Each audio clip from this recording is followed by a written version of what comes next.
Oh, hi, everybody. Hi guys, This is Colin. and I'm Paul. Welcome back to our channel.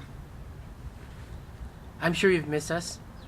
We haven't been posting any kind of content in the last few weeks because we are dealing with some of the health issues. Yeah, unfortunately, we had a bit of a crisis.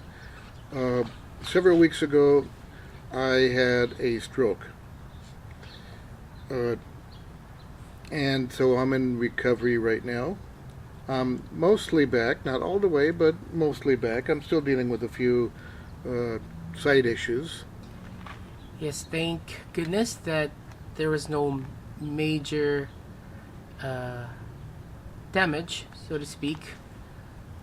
The travel to the hospital and the emergency room, and the way it was handled was done on in perfect sequence Uh-huh. and timing, that it really has very little long-term side effects on Colin.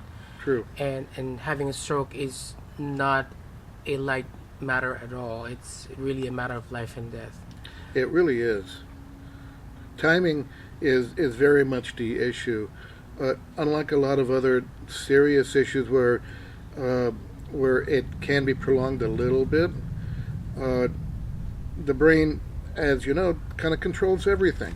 And so timing is very much the essence to minimize, stop, or reverse any of the damage that was initially caused by the stroke. So we start off with what happened to you, Colin. Well, What was the first indicator, almost looking back, of course, with all things that happened? well, um, I was home alone as everybody was at work, and it was still on summer break. So as an educator, I was still on summer break. Paul was at work. My neighbors were at work. It was mid-morning, and I was just simply relaxing, watching some TV, and quite suddenly, it all came upon me. Everything started getting very, very blurry, and my vision went down to, if I had to estimate, maybe about 20%. And of that 20%, everything was not only extremely blurry, it was digitized, jumping up and moving up and down. Then a very severe case of vertigo came in, so everything was spinning, everything was topsy turvy. I was extremely disoriented, very confused. Then my hearing went down to almost zero. I could hear a little bit, but not very much. I had no balance, no coordination. Something was very, very wrong. Um,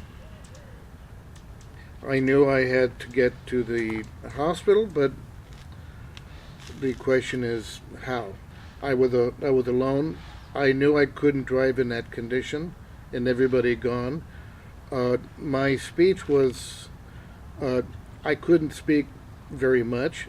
As a matter of fact, in the notes from Kaiser, they had listed me as verbally aphasic.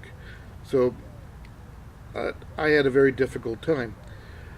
Um, I was panicking, obviously, and I know but I had to get to Kaiser. Um, Of I- course, during that time, he doesn't know what's going on. He just knows that something is wrong. Yeah, something was just wrong. I didn't know I was having a stroke. We don't know what it is. Well, basically, you don't know what it is. No. It's just something is wrong. I gotta get to the hospital. That's the instinct there. That's really it. So I did what you shouldn't do, but it was because I was panicking. I took myself. I walked. Well, I should say I staggered, and in some cases crawled from our house to Kaiser. Well, the hospital is actually about 3 blocks away from us. That's a big plus again on our that's on our side because even he staggered to the hospital knowing that he can't drive because he might actually with that disorientation and weakness it's not really good to drive.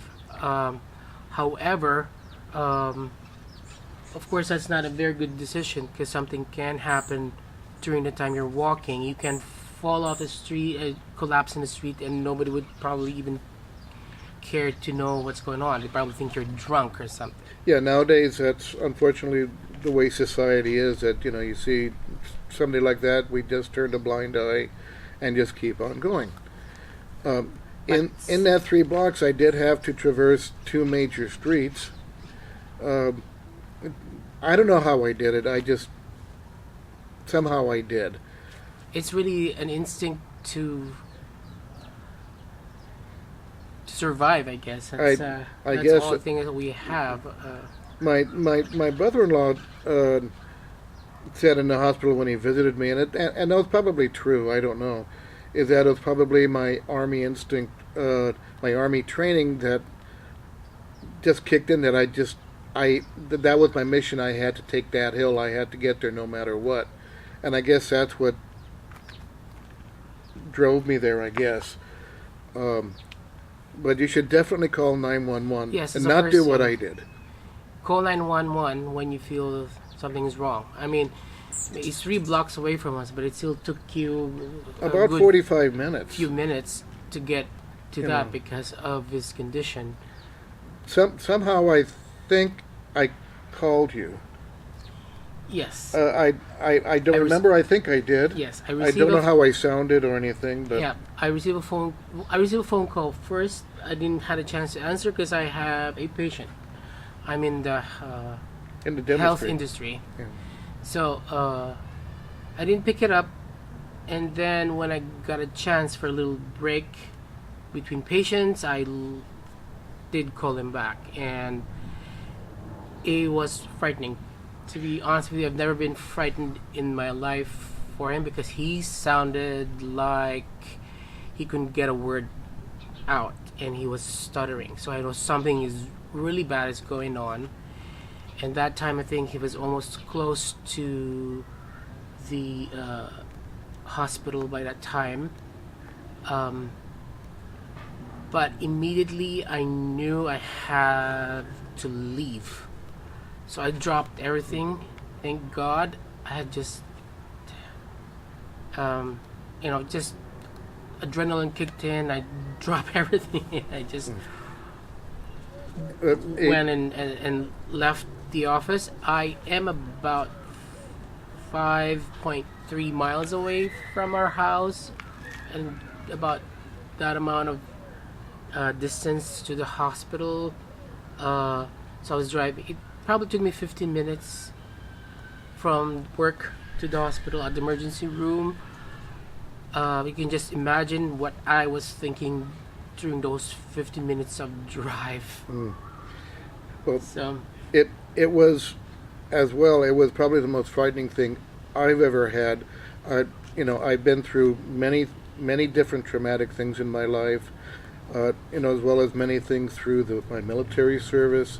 A lot of things very frightening, but this certainly was the most. So when I get to the hospital, he is at the ER and still is actually waiting. They don't have, unfortunately, have a wheelchair for him at all. So they pulled out a chair while he was in line. I think he was third in line for the ER when I got in.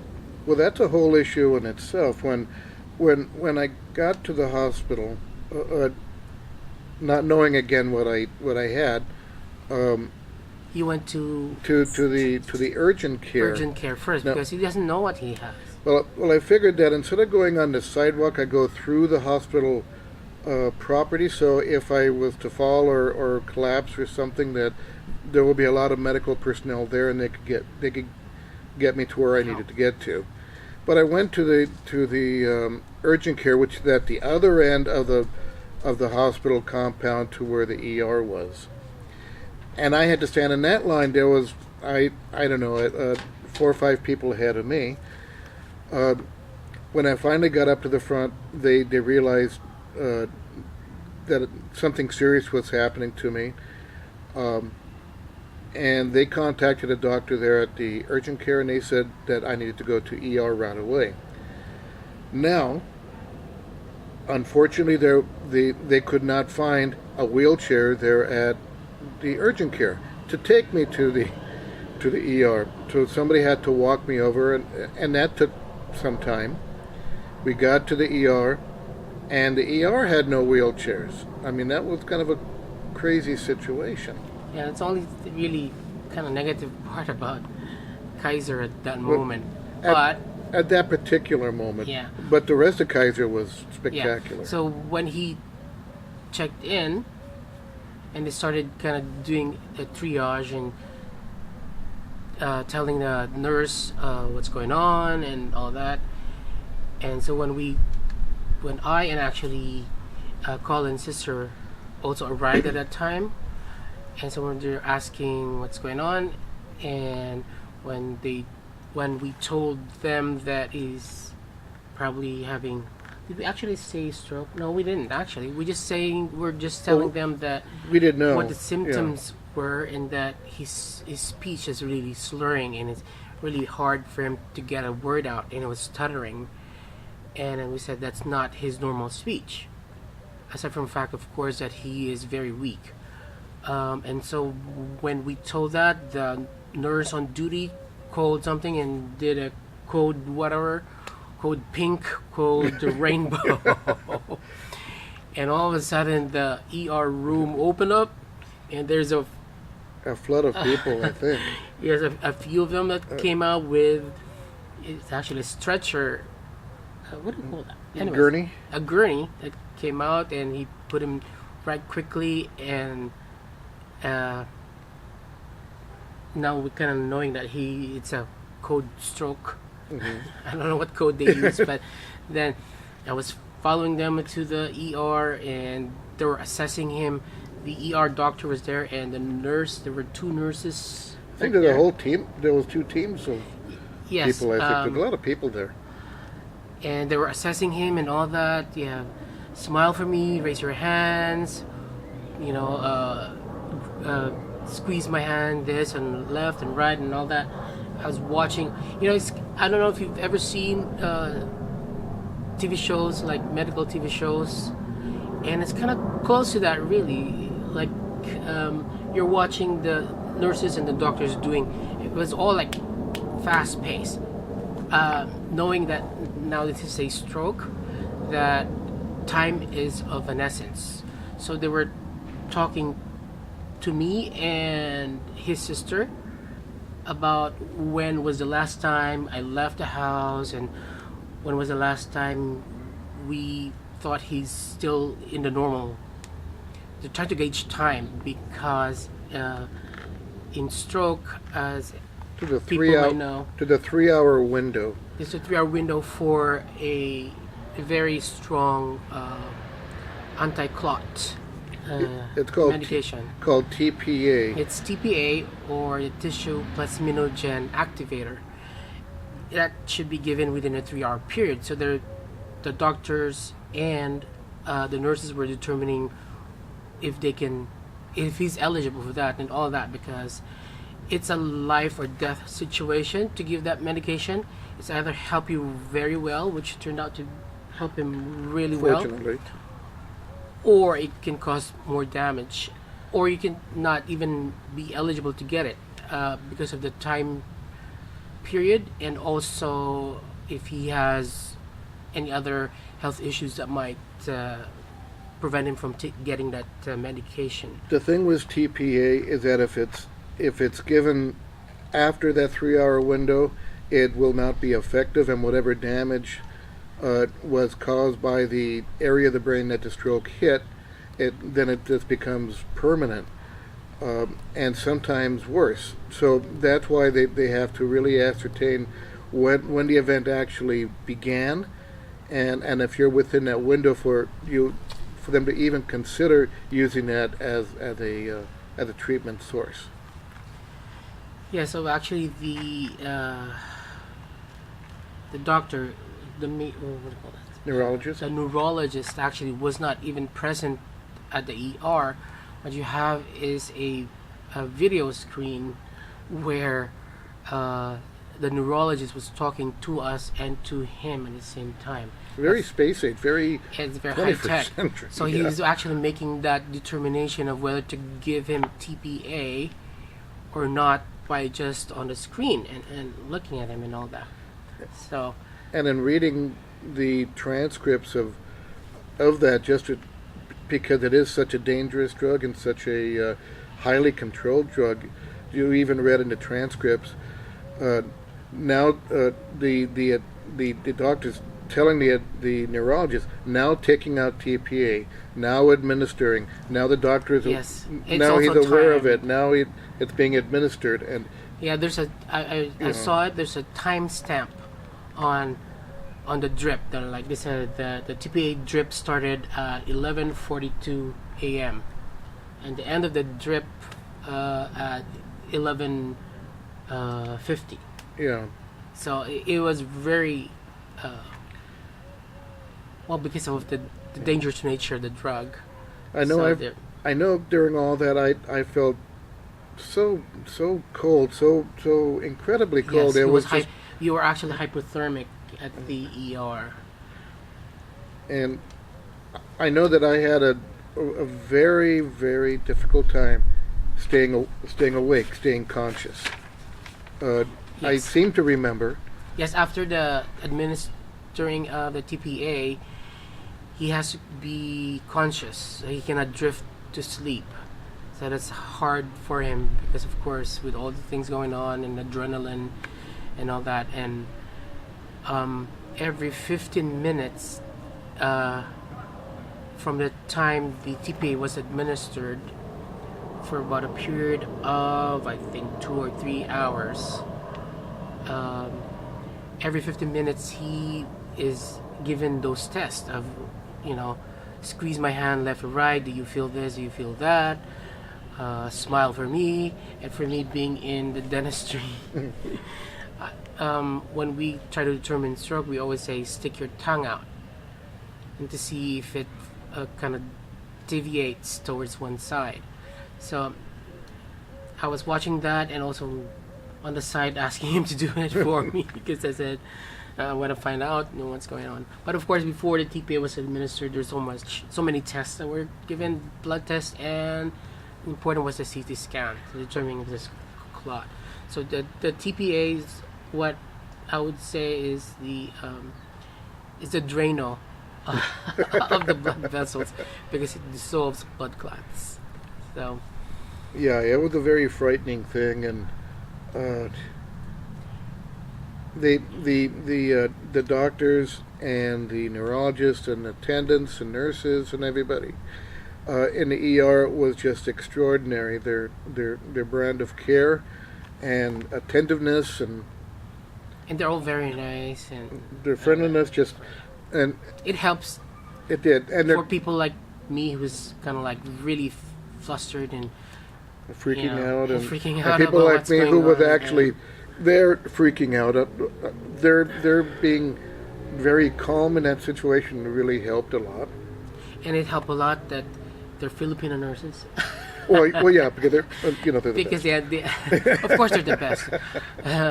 But of course they kind of like we begin talking about Philippines and all that. So But it kind of more or less took out some of the worries for me, knowing that they're handled by the best nurses in the world. now, now talking about the CT scans, because I had several CT scans there and MRIs as well, but the purpose of the CT scans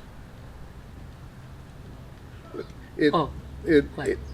it is because they had to track if see the TPA can cause internal bleeding and hemorrhaging pretty much anywhere there in the brain, and so they had to track that to make sure that that's not happening. The initial scan was to find out if there's a blockage. Well, the initial one, but then after that they had to take another one to see if the blockage is gone. And then and there was several after that, just to kind of monitor. To make sure, like we said, there's a very strong danger to the medication itself. It's a very strong Drano. Oh yeah, so it can cause. Actually, one of the side effects will be brain hemorrhage if you're not hemorrhaging. Also, like bleeding everywhere, actually, like your nose, or even when you pee or you poop. Exactly. So there's a lot of monitoring, and again, that's why the CT scans, the continual, and the MRIs as well, to help back that up. So maybe after 2 or 3 hours a day. So after the emergency room, Colin was wheeled to the ICU, and the every 15-minute vitals was changed to every 30 minutes, and then later on every hour. Mm-hmm. So they were all doing the vitals and the tests for that specific period of time, and then at a 24-hour period he has to go to do the CT scan again and Doppler to check his heart. Check the heart to make sure that nothing has traveled down and blocking blockage at all. So it was all clear, thank goodness, and there is no so there is no one size fits all for a stroke. When it hits at the brain, at different parts of the brain. It's different for everybody. The intensity is different for everybody. The effects are different for everybody. So it's important to know the overall symptoms. So if you notice that in yourself or in somebody else, you have to call 911 right away. And there is actually an acronym F.A.S.T. to determine the symptoms of stroke, which is F.A.S.T. is F.A.S.T. F stands for face. That means usually there's a drooping of the face, or when you ask the patient to smile, only one side smiles, the other one doesn't. And in dentistry, actually we ask the patient to stick the tongue out, because if you're having a stroke, it usually deviates to one side instead of straight. And then A would stand for arms, so you check for both arms like this and make sure that not one side is drooping like this or falling back like that. And then S stands for speech. So that's one thing we noticed immediately with Colin, and what they saw in the emergency room is the speech, because there usually is some stuttering or difficulty in getting a word out, like I'm having right now. Well, yeah, it's a processing thing. Is that you hear it, but then you can't get the words out. It's like you can't talk. You just can't do it. Yeah. And then lastly is the most important part of this is T, which is time. So timing is very important in getting the help you need if you're having a stroke. Mm-hmm. So immediately, if you have all the F, A, and S, call 911 to get you to the hospital. Don't do what he did. It was a mistake. But of course, we don't know. This is the first time we're handling things, and it turned out good for him anyways. We were lucky, but it could have been quite tragic. Yeah, it could go both ways. It can be very lucky, like happened to him, or it could go really bad. So call 911. Get to the hospital as fast as possible. One of the things that they, from the American Heart Association and Kaiser, what they say, just for information, is that a stroke occurs when blood vessels bringing blood and oxygen to the brain gets blocked or ruptures. When this happens, brain cells don't get the blood and oxygen that they need to survive. This causes nerve cells to stop working and die within minutes. That's why timing is so important. Then, the part of the body that is controlled by that part, the damage could be permanent depending on how many cells were lost during that time period. So that's why timing is so important. And it's also equally to really understand clearly that stroke is the number 5 cause of death and leading causes of serious long-term disability in America. All right, guys. So this is a little PSA for you guys, and also to find out what happened to us. So this, I'm still in recovery. Still have a little residual things that we're working on, but I'm mainly back. So this is my stroke story, and I hope you learn from it. Yeah. And get a little bit of information. That's our purpose, is for you to get a little bit of information from the crisis that occurred in our own very lives. So one thing we do want to do is that we again want to do a shout out to all of the doctors, all of the specialists, nurses, attendants, everybody at Kaiser Permanente, Panorama City. They were fabulous. They were professional. They were on top of things. They were friendly. I couldn't say anything more highly for their dedication and professionalism in my care.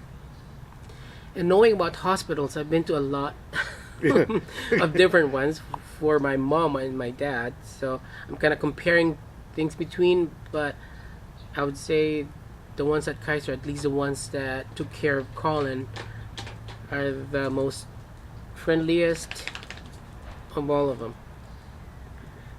Yeah, and the one last shout out that I absolutely need to do is I need to do this guy right here. He stayed with me 24/7. I mean, I know he went through hell and back. It was very stressful, mind you guys, because I have to be working and that. But I couldn't imagine life without him. I just don't have enough words. And also for my sister, used to be at one time she herself was a nurse practitioner at Kaiser, so she had a lot of medical knowledge and the inner workings of Kaiser as well, and they both were there constantly, ensuring my care, and the countless friends that I had, either at my work, in the neighborhood, on Facebook. I had so much encouragement and so much support from people checking in on me, stopping in. It was incredible. I thank everybody from the absolute bottom of my heart. So with that, that's my stroke story. I hope you got something from that, from our experience. He'll continue to work on his recovery. He's a little bits of balance problems, and every so often I do have some speech issues once in a while, but that's just when things are a little bit tense and stressful, but that's getting less and less as well. So thank you guys for watching, and we'll be back again. We'll be back and post some good stuff with more content, a little bit more upbeat. So until next time, thank you for sticking around and listening to our story. All right, guys. Bye. Bye.